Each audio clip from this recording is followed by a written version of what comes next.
আসসালামু আলাইকুম, আশা করি প্রত্যেকে ভালো আছো। আজকে আমি জেনারেল ম্যাথের এই সসীম ধারা অধ্যায় থেকে আসা সিলেট বোর্ড 2025 সালে যে সৃজনশীল প্রশ্নটা এসেছিল এইটা সমাধান করে দিব।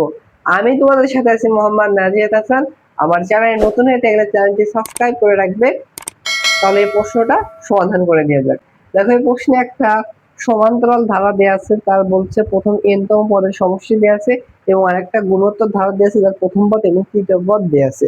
ক নম্বর প্রশ্ন দেখো, আমাদের সূত্র প্রয়োগ করে 1 এর উপর স্কয়ার প্লাস 2 এর উপর স্কয়ার প্লাস 3 এর উপর square dot dot dot plus 9 এর উপর স্কয়ার এই কয়েকটা ধারার সমষ্টি কত আমাদের বের করতে বলেছে।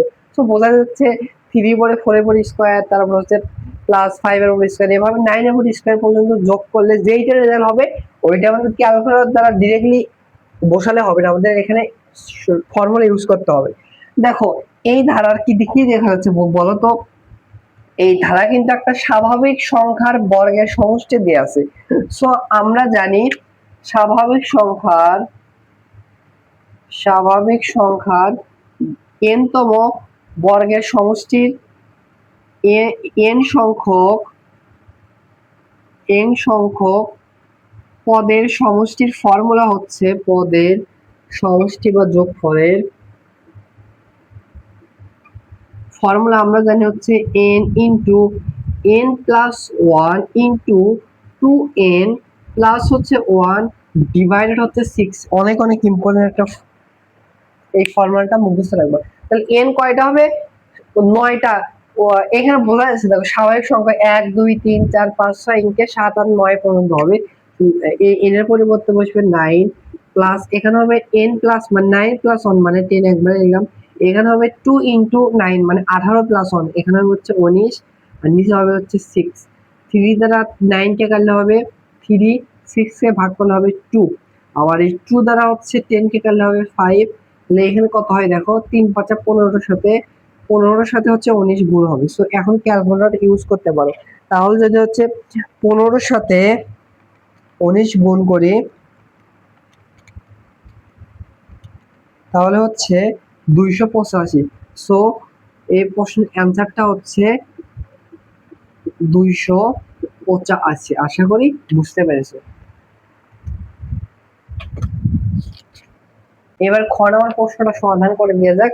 দেখো, খ নাম্বার প্রশ্নে বলছে n এর মান নির্ণয় করতে বলছে। সো n কোথায় আছে দেখো, বলছে এই সমান্তর ধারাটির প্রথম n তম পদের সমষ্টি হচ্ছে -72। আমাদের n মানে কয়টা পদের সমষ্টি হচ্ছে -72, এই সমান্তরাল ধারার এইটা আমাদের বের করতে বলছে। সো বের করার চেষ্টা করি। দেখো, সো এই সমান্তর ধারাটি এইটা দিয়ে আছে, তাই না? এখান থেকে আমরা প্রথম পদ এবং সাধারণ অন্তরটা বের করি।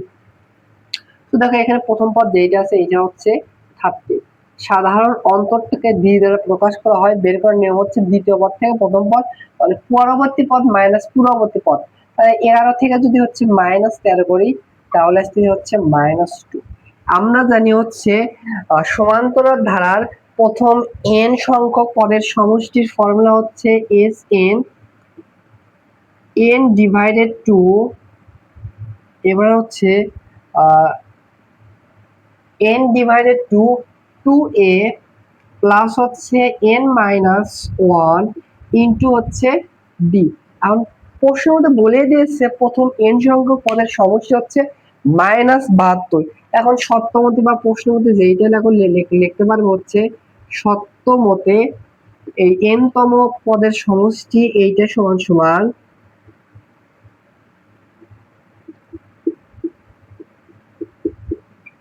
এটা সমান লিখতে পারবো কত, বলে দিয়েছে কত, -72। তাহলে দেখো, আমরা কিসের মান বের করবো? n এর মান বের করবো। সেহেতু n কে এভাবে রেখে দেই। আর আমরা কিন্তু হচ্ছে দেখো 2 এর মান কিন্তু জানি, এর মান কত, 13। 2 ইনটু এর মান হচ্ছে 13 প্লাস n এর মান জানি না, এভাবে রেখে দেই। আর d মান জানি, কিন্তু d মান জানি হচ্ছে -2 ইকুয়াল হচ্ছে -72, তাই তো? তাহলে এখানে ক্যালকুলেশন যদি করি, দেখো 2 এ পাশে পাঠালে গুণ হবে, একটু পরে গুণ করবো নি। তাহলে এখানে দেখবি n, এখানে কত হবে, 26 হবে। আর এখানে -2 দ্বারা গুণ করলে -2n, -1 এর সাথে -2 গুণ করলে +2, আর 2 গুণ আছে এবার ভাগ আছে এবার সাথে গুণ হবে। তাহলে -72 এর সাথে 2 দ্বারা গুণ করলে তাহলে কত হয়, -72 সাথে যদি হচ্ছে 2 দ্বারা গুণ করি তাহলে হচ্ছে -144, -144, তাই তো। এবার আমরা হচ্ছে n দ্বারা গুণ করে দেব, তাহলে এখানে হচ্ছে 26n মাইনাস এখানে হবে 2n স্কয়ার, এখানে হবে হচ্ছে 2n, এটা এই পাশে আসলে প্লাস হবে 144 ইকুয়াল হচ্ছে 0। তো বড় পাওয়ার একটু সাজিয়ে লিখবো, বড় পাওয়ার হচ্ছে -2n স্কয়ার, আর এইটার সাথে এটা যোগ করলে কত হবে +28n প্লাস হচ্ছে 144 ইকুয়াল হচ্ছে 0। তো দেখো বড় পাওয়ারের সামনে হচ্ছে মাইনাস, তাই না? সো সে যে কাজটি করব, বড় পাওয়ারের সামনে মাইনাস যেহেতু, সেহেতু উভয় পক্ষে মাইনাস দ্বারা গুণ করবো। আমি একটু এই পাশে লিখলাম, তাহলে এখানে হচ্ছে +2n স্কয়ার, এখানে হচ্ছে -28n, এখানে হচ্ছে -144 ইকুয়াল হচ্ছে 0। আবার দেখো 2 দ্বারা ভাগ যায়, তাহলে 2 দ্বারা ভাগ করলে এখানে হচ্ছে n স্কয়ার, এখানে হচ্ছে 14n, এখানে হচ্ছে 2 দ্বারা ভাগ করলে হবে হচ্ছে -72 ইকুয়াল হচ্ছে 0। সো দেখো এটা কিন্তু একটা দ্বিঘাতী সমীকরণ, এইটাকে সমাধান যদি করে দুইটা মান হবে। সো তোমরা একটা মিডল টার্ম করবা। সো আমি এখানে একটু ক্যালকুলেটর দিয়ে আমি মিডল টার্ম করে দেখাচ্ছি। 1 মাইনাস হচ্ছে 72, তাহলে n এর একটা মান আসতেছে হচ্ছে 14, আরেকটা মান আসতেছে হচ্ছে n এর আরেকটা মান আসতেছে হচ্ছে -4। এখানে দেখো অনেকে কি করবে, n এর দুইটা মানই লিখবে যে দুইটা মান, কিন্তু এখানে দুইটা মান গ্রহণযোগ্য হবে কেন? কারণ এই n এর মান যেটা নেগেটিভ মান, পদ সংখ্যা কখনো নেগেটিভ হয় না, সেহেতু n এর একটাই মান হবে। এই সমান্তরাল ধারার প্রথম 18টি পদের সমষ্টি কিন্তু হবে হচ্ছে মাইনাস কত, এখানে বলেছে -72। সো এই প্রশ্নের অ্যান্সার হচ্ছে n এর মান হচ্ছে 18। আশা করি বুঝতে পেরেছো। সমাধান করে দেওয়া যাক। দেখো গ নাম্বার প্রশ্নে বলছে গুণোত্তর ধারাটি নির্ণয় করো। দেখো এই প্রশ্নে উদ্যোগে বলছে একটা গুণোত্তর ধারা প্রথম পদ এবং তৃতীয় পদ দেওয়া আছে, ওইখান থেকে আমাদের গুণোত্তর ধারাটি মানে হচ্ছে দ্বিতীয় পদ চতুর্থ পর্যন্ত বের করলে হয়, পঞ্চম বের করতে পারো, মানে 3-4টা পদ আর বের করে দেখাতে হবে। তাহলে দেখো যেটা প্রথম পদ দেওয়া আছে আর তৃতীয় পদ দেওয়া আছে এইটাও রেখেছি। খেয়াল করো, আমরা জানি হচ্ছে গুণোত্তর ধারার n সংখ্যক পদের ফর্মুলা হয়, n সংখ্যক পদ বের করার ফর্মুলা কিন্তু হচ্ছে a into r to the power হচ্ছে n-1, তাই না? ওইখান থেকে দেখো প্রথম পদ, দ্যাট মিন্স n এর মান হবে হচ্ছে 1, প্রথম পদ তো দেয়া আছে, সেইখান থেকে আমরা ওইখান থেকে আমরা লিখতে পারবো। দেখো এইটার হচ্ছে ওই ধারার প্রথম পদ যেটা, সেটা হচ্ছে এর মান কিন্তু হচ্ছে 1/√2, এটা প্রথম পদ, এটা দিয়ে আছে।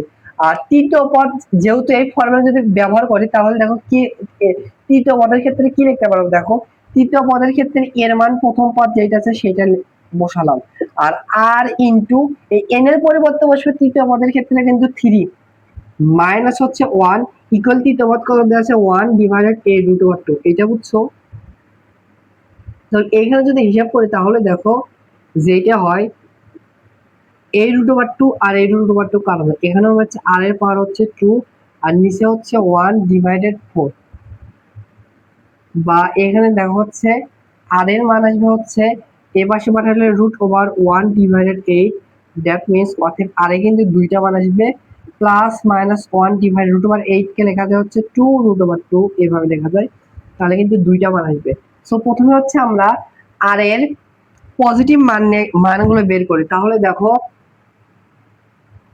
আমরা প্রথম পদ এর মান পাইছি, দেয়া আছে 1/√2, আর r এর মান আমরা সাধারণ অনুপাতটা পজিটিভ মান নিয়ে কাজ করবো, 1/2√2 নিয়ে প্রথমে বের করব, দুইটা অ্যান্সার আসবে এই প্রশ্নে, আর নেগেটিভ মান নিয়ে আরেকটা পদ আসবে, ধারা আসবে, ওটাও বের করবো। তাহলে এইটুকু একটু মিশে দেয়। তাহলে দেখো এখানে প্রথম পদ দেওয়া আছে, তৃতীয় পদ দেওয়া আছে, আমরা দ্বিতীয় আর হচ্ছে চতুর্থ পদ বের করবো। দ্বিতীয় খালি বের করতে পারো, আচ্ছা চতুর্থ বের করবো, যেহেতু পদ সংখ্যা বের করতে বলছে। অতএব দ্বিতীয় পদ হবে, দ্বিতীয় গুণোত্তর ধারার দ্বিতীয় পদটি হবে, ফর্মুলাটা হচ্ছে a to the power a into r n to the power হচ্ছে 1। তাহলে এর মান প্রথম ধারার প্রথম পদ হচ্ছে 1/√2 ইন্টু r এর মান পাইছে হচ্ছে 1/2√2, এরপর পাওয়ার হচ্ছে n এর মান কত দ্বিতীয় 2 মাইনাস হচ্ছে 1, তাই তো 2 - 1, দ্যাট মিন্স 1 হবে, লিখলেও যা না লিখলেও তাই, লিখলাম না। এখানে হিসাব যদি করে দেখো 1 এর সাথে 1 গুণ 1 হবে, √2 সাথে √2 গুণ করলে হচ্ছে 2 হবে, 2 সাথে 2 গুণ করলে 4 হবে। দ্বিতীয় পদ পাইলাম আমরা হচ্ছে 1/√2, আর আমরা হচ্ছে তৃতীয় পদ দেয়া আছে, আরেকটা পদ বের করি, চতুর্থ পদ বের করি। অতএব চতুর্থ পদটা হবে সেম ফর্মুলায় a ইনটু r⁴ হচ্ছে n-1। প্রথম পদ কত, এর মান হচ্ছে 1/√2, এই সাথে গুণ হবে আর এর মান কত 1/2√2। এরপর হচ্ছে এবার n এর মান কত 4, চতুর্থ পদ যেহেতু n মাইনাস হচ্ছে 1 মানে 4 - 1, এখানে ক্যালকুলেশন করলে কত হবে 3। তাহলে দেখো এখানে একটু ক্যালকুলেশন করতে হবে, 1 এর পরে কিউব মানে 1 হবে, 2 এর পরে কিউব মানে হচ্ছে 8, আর এইখানে √2 এর পরে কিউব যদি হয় তাহলে হচ্ছে 2√2 হবে কিন্তু। তাহলে দেখো √2 আর √2 তাহলে হবে 2, 2 এর সাথে 2 গুণ করলে কত হবে 4, 4 এর সাথে 8 গুণ করলে হবে হচ্ছে 32 মানে হচ্ছে 32। তো চতুর্থ কত পাইলাম হচ্ছে 32। অতএব ধারাটি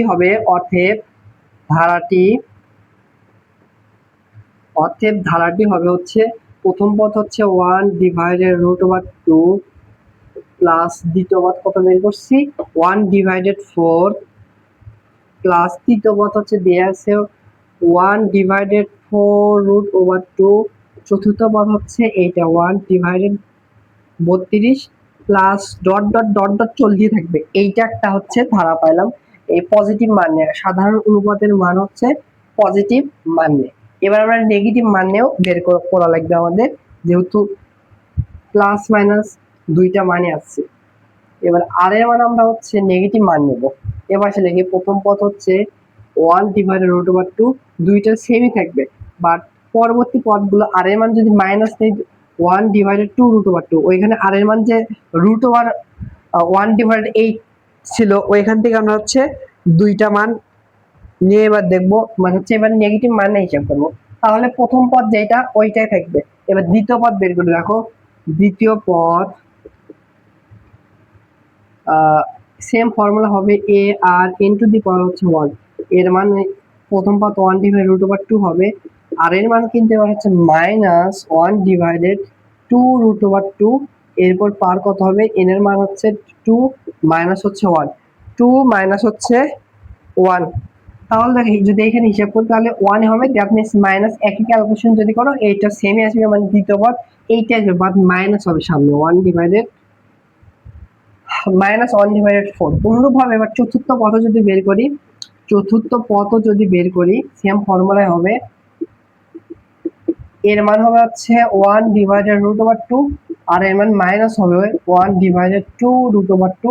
এরপর পার হচ্ছে এর মান 4 মাইনাস হচ্ছে 1, দ্যাট মিন্স হবে 3।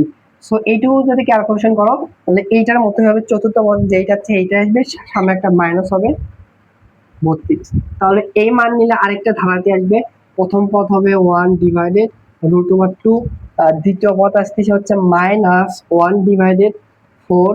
এবার তৃতীয় পদ তো দেয়া আছে, এইটা হবে প্লাস হচ্ছে 1/8√2, আর চতুর্থ পদ হবে -1/32। এর হচ্ছে plus dot dot dot dot চলবে। সো দুইটা কিন্তু অ্যান্সার হবে, আমি আবার বলতেছি প্লাস মাইনাস মান আসতেছে দেখে দুইটা অ্যান্সার হবে। সো এইটা একটা অ্যান্সার,